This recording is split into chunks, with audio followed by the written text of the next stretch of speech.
I do not want to have to write this poem for you. I do not want to watch you bleeding out in the street or in your car. I do not want to see them pin you to the ground.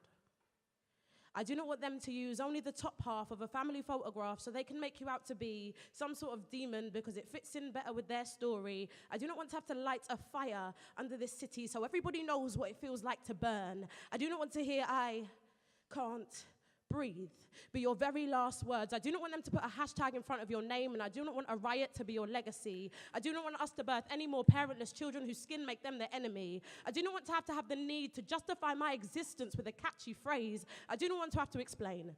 Black lives matter doesn't mean other lives don't again. I do not want to watch another mother cry for their baby on TV, and I do not want to hear another white man tell me how I should feel about my history. They are trying to break us.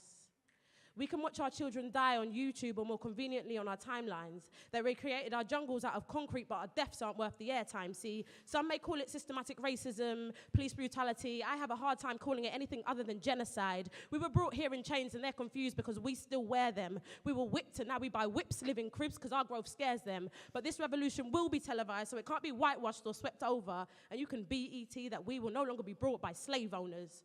If George Zimmerman could be found not guilty, then sell his gun to the highest bidder. Look how far we've come. Means that they've only stopped publicly calling us niggers. It took Doreen Lawrence 20 years to get justice for her son. And Sarah Reid was just found dead in her police cell, but look how far we've come. If Malcolm and Martin were here today, would their words still survive? See, we don't just have trigger fingers, we have Twitter fingers out here penetrating lies, perpetuating lies. We have become assistants in our own demise, and I am not trying to write this poem again.